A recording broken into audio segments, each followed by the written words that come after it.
Now, hi, I'm Sarah Barb Neal, Gallery Manager with the Glen Arbor Arts Center.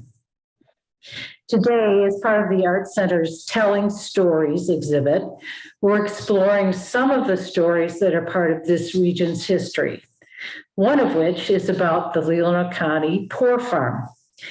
Here's some backstory. From 1901 to 1961, Leelanau County residents who found themselves homeless and in need of work found shelter and employment at the county's Poor Farm, a 120-acre farm located a mile from Maple City, Michigan, on County Road 616. Many people who are residents of the area will know that as the Miles Kimberly Park and the Maple Valley Nursing Home. Poor farms were common in the United States from the mid-1800s forward. The Leelanau County Poor Farm was in operation at a time when there were no formal programs at the state or federal level to help the indigent. Fast forwarding to 2017, the Leelanau County Commissioners began discussions about demolishing the barn, the old Poor Farm barn, which was the only remaining structure left from the Poor Farm. Ultimately, the commissioners were persuaded to reconsider this plan by a small group of residents led by Leelanau County residents, and a nonprofit organization was created to help fundraise for the restoration. 5 years later, that group, the Leelanau County Historic Preservation Society, secured $20,000 in local and state grants to tell the Poor Farm story. And they're doing that with a documentary, which is now underway. Today, I'm in conversation with two of the project's members, Leelanau County resident and LCHPS board members, Barb Siepker and Tina Mehren. Welcome. Thank you, Sarah. Let's jump right in here. The story of the Leelanau County Poor Farm begins with its residents, employees, and neighbors. So many of those people are gone now. Where are you finding your stories, and where are you finding your storytellers? Tina, do you want to start? Well, yes, I guess I would start by just saying I'm going to give a nod to Barbara, because the Leelanau County Historic Preservation Society has really done a tremendous amount of work to raise awareness about this. And from the awareness that's being raised, and Barbara's and others' work on the historical aspects, people have self-identified and come forward. Barbara, would you like to talk about that a bit? Yeah, from the beginning, we knew that we did not know much as no one else. So we reached out to the public. We had discovery days when we would invite the public in, and one of them was specifically to hear stories and have people bring pictures and artifacts, so that they came forward there. And they also, other programs that we had, such as plow days for the garden, they came forward and they introduced themselves and began telling us stories. So that's how they self-identified. Who were these people? Were they relatives? Were they descendants of employees? They were relatives of the caretakers and relatives of employees, and also neighbors. What about any written documents? Did anyone come in with old diaries or letters? Oh, yes, absolutely. We have a diary of one of the very early caretakers, the Craker family, and we have both of them were the diary, and we have a diary of a resident, and we have not really much else written, other than we have newspaper. We've looked through newspapers to try to get dates and information. Mm-hmm. What kinds of stories are you hearing about the Poor Farm? Yeah. I'd like to. I think what we're hearing are all the elements of a good story, and I think the thing that's interesting about this is Sarah, we're really trying to tell two stories. One is the story of the poor farm or the county farm, right? It had two names over time, which, as you can imagine, there is some, baggage, right, with the use of the word poor farm. Mhm. So the poor farm / county farm is one story, and there's the history of how this community took care of its indigent or those that were on tough times. But there's also a story about preservation that we're telling, and kind of the importance of retaining our history for the purpose of living with it, looking at it, having it reflect back upon us, right? So there's all of that. So really, I'd like to say there are kind of two parallel tracks that we're following here as we're weaving this together, but they both have all of the elements of a good story. They involve real people. The people are solving a problem, right? There's a tension point. And I think there's a lot we can learn about the power of the underdog in a way, which is an interesting story to tell. So, for me personally, and Barbara and I have talked about this quite a bit, when we first started these interviews, there was some reluctance. I really expected to hear quite grim stories and things that maybe weren't so pleasant. And of course, with the poor farm, no one really wanted to be there. I mean, it was not, these were people in very bad circumstances. However, what's come out is that because of the type of community it was, and because of the unique character of the keepers, the people that ran the residence and the farm, there were really some quite virtuous stories. And so what's coming out of it are stories of sort of respect, of dignity, self-worth. I mean, part of being a resident at the poor farm meant if you were able-bodied, which most of these people were most of the time, you were expected to contribute and to work, be it making pies with Mrs. Coleman or the men harvesting in the field, butchering, that kind of thing. Everyone had a purpose. And so there was dignity within it. And the stories that are coming out from community members or grandchildren of people who would come and help at harvest are that there was a real sense of respect, of caring.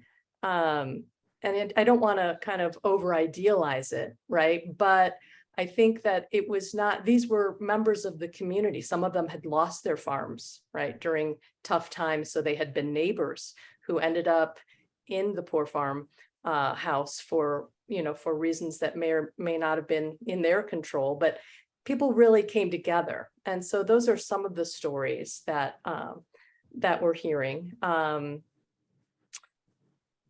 As you said, there were really no social services as we know them today. So people were doing the best that they could. And really we're interviewing those who kind of last remember it, right? So there's a certain poignancy in that, because this is really a legacy, an oral legacy. And some of these people have artifacts that Barbara referred to, and they bring them out, photographs and other things, a butchering apron, jackknives that were used, harvesting equipment, and they bring them out and they talk about them, and they want to see them in a place where they'll be preserved and for the community to understand our historic collective life better. Let me see if I can't get a picture of the farm on the screen here. There we go. There it is, the building itself. And here is a picture of today of the barn, restored or partially restored. Poor farms were county or town-run residences back in the day. That changed when the Social Security system was created in the 1920s. But looking back, and this is something I've thought about a lot since we started talking about this project, the Leelanau County Board of Supervisors' decision to establish a poor farm to house those in need and to allow them, as you indicate, Tina, to have dignity and work and participate in meaningful work, both agricultural and domestic. That sounds so forward thinking, a very progressive idea. As one might say in this day and age, providing a hand rather than a handout. Can you guys reflect on that? Was it as progressive as it sounds? I think that it may have been, but what the missing piece is that in fact, across the country, counties had poor farms or poor houses. And in Michigan, every county had one. So this was not unusual. You know, it was standard expectation.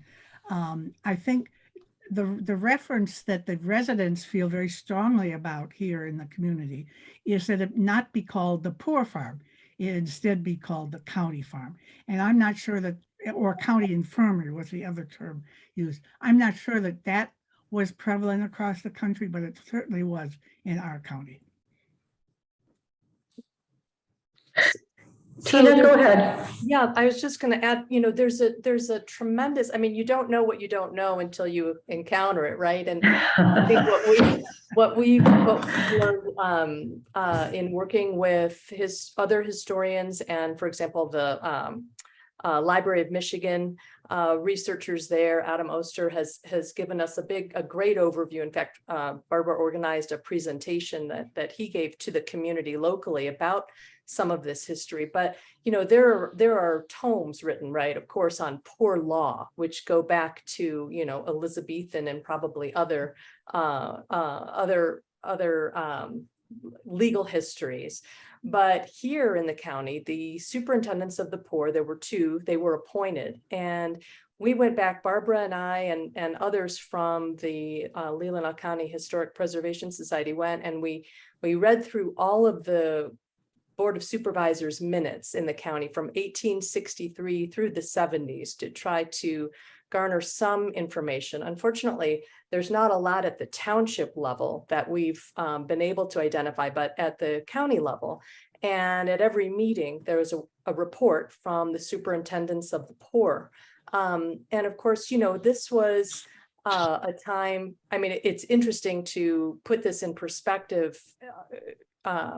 you know, the era of the county farm with what was going on in the county at the time, you know, so it was just before the road commission, and roads were really becoming a thing, which roads became kind of sort of the main aspect of the minutes for quite a while, because it allowed the precious agriculture of this area to reach other places, which is a real boost to the economy, and also brought in tourism, right? But before that time, you know, there were people going and checking in on people. So if, you know, the such and such twins in Empire both had to go get their hair lip repaired in Ann Arbor, the county saw to it that the funds were allocated to these children for that to happen, or not, or, you know, in some cases it was delayed a few years for this and that reason, you know, but the counties really were in charge of their residents. In fact, if there were vagrants or, you know, people that came kind of newcomers to the county, and the county had to provide services, they would track them to their last legal county of residence for that county to kind of, you know, to come up with the funds, that kind of thing. So there are very specific laws. As they were applied here in Leelanau County, it was a little bit different because this was a quite rural, small population, you know, for a period of time, you know, aside from the forestry that was going on, you know, and all of that history, which is a separate subject, largely this county was made up of subsistence farming, right? And so what we learned in these minutes were, people were able to self-identify as needing help. That was mostly what happened. But also the superintendents of the poor would kind of say, I think so-and-so needs some help and they need to, stay here for the winter, or that kind of thing. Also, there's a unique aspect, and Barbara can speak more to this, but with the Quaker family and that family's very important heritage with indigent populations, but also the Native American indigenous population, and the schools up in Omina, the school there. There was we do have some records of Native Americans that came and lived at the farm as well. And that's another interesting aspect of the story that we're parsing out. But in general, this was I think when you ask, your question is, what are we learning? What we're learning is the sense of how a community can bring in its best incarnation, right? A sense of generosity, of, we're all in this together. I mean, one of the people that we interviewed said, and he told stories of helping out with the harvest, right? So you have to remember that Miles Kimberly Park, the aspects that we see now that are those beautiful fields were the fields that were plowed, right? And people would come they would bring their horses from other farms, and everyone would help out going from farm to farm, is how he described it. And he said to us, we were all the poor farm. Really there wasn't that, sometimes not much of a distinction between those who were there and others. Now, that's a way of saying things, right? I mean, some of these people at the county farm had mental incapacities or other physical limitations. But it's an interesting way for a community to focus on dignity and respect. Barbara, do you want to add to that? Yeah, the other part is about the formation of the farm itself. Came at a time on a kind of continuum. I mean, they were from the time the county was established in 1861. They were doling out from a kitty a certain number of funds to help people, $3 for this and that, and burials or whatever. And then it became, and there were poor farms other places that began earlier, but up here it really didn't become necessary until about the time they bought this farm. I can't remember what else. At this point, I think we ought to give a shout out to the project's documentarian, Leelanau County resident Joe Vandermeulen. And I'd like you both to talk about the medium of documentary film and why that particular medium is suited to this project. Well, as many people in the community know, Joe Vandermeulen is a real treasure. He has such a deep knowledge and really cares about his projects, I should say. And he's really helped guide us in many ways with working on identifying the arc through which to tell this story. For those who don't know Joe, he's for 8 or 10 years been doing his own film work, has his own film and production company. He's run nonprofits about community-based decision-making, helping communities with their master plans or helping communities in concert work together. And Nature Change, his production company, is working on many environmental issues, tribal culture, bringing awareness. He's doing work for Preserve Historic Sleeping Bear and us, and we feel very fortunate to be working with him. He's a historian, he's a creative writer, so he's helping us curate and find the tension and ask the critical questions, which has been really useful. Because Barbara and I think Barbara, I kind of feel like we could research this forever. I mean, there's so much to sort of learn, and you can, get from one person to the next. I mean, there's the whole aspect of the fact that the residential building, which was the first photograph, Sarah, that you showed, and the barn were both designed by an architect, Jens Peterson. And that's a very unique, I mean, for a barn, you know, many of these barns, locally barns, of course, they were hand built, but they were kit farms, right? Or kit Right. barns. And so there are many architectural elements that are very unique to ours, right? To our communities.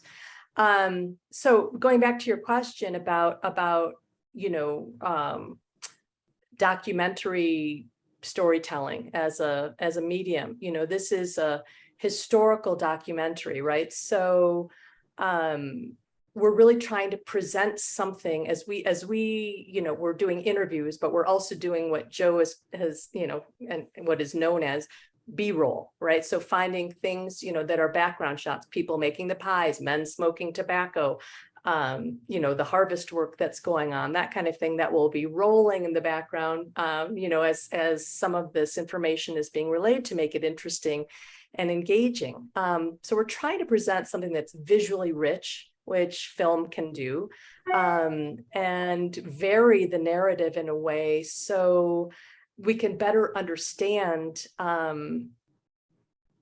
this history.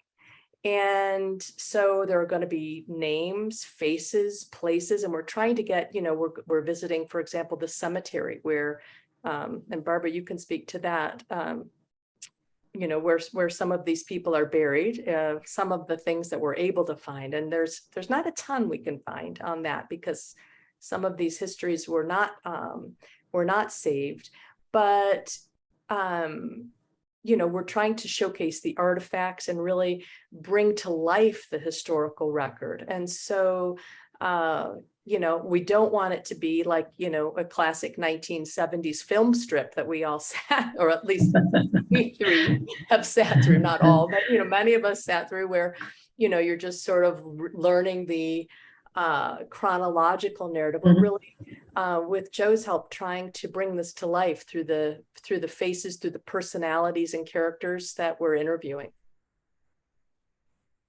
Barbara, do you want to add to that?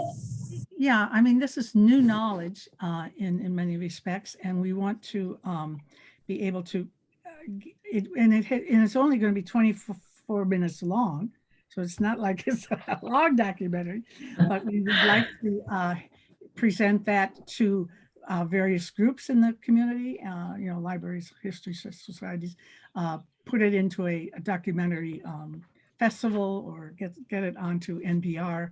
I mean, those are the ultimate goals, but it has to be of interest. It has to be that it's not just historic. So.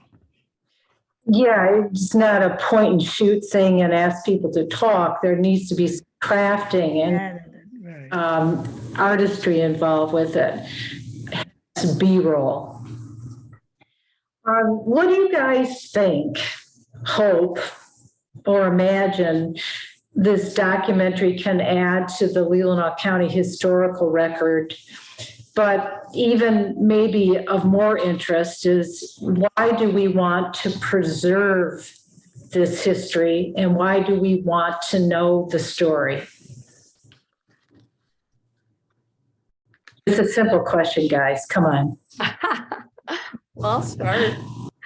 I think for me, what's come out of this, and I think, you know, it's through the prism of, you know, I mean, I hate to sort of just be another person that talks about coming out of the kind of the inward focus we all had during the pandemic and this period of uncertainty, right? And I think there was a certain, even though we were isolated in our way, we all kind of had to come together in a different kind of way, and hopefully now, you know, coming forward into the world really with more cohesion. And I think this is really a story of cohesion and community. That's my personal takeaway, and that's maybe, you know, if I'm trying to say what I hope this film will do, it's to not just give the history or present the history, but to really present the notion of optimism, what can happen when people come together to do something. And in this case, as I said at the outset, it's two things. It's the community farm, and the poor farm, where people helped one another out who were in dire circumstances, but also, Barbara and Steve Steyer and Laurel Jarris and countless others, volunteers who came together to save a building, and the community leaders, the county leaders who had the vision or the willingness to hear and to be open to saving it. I think that's equally important. I think this is sort of a parallel theme that is worth exploring.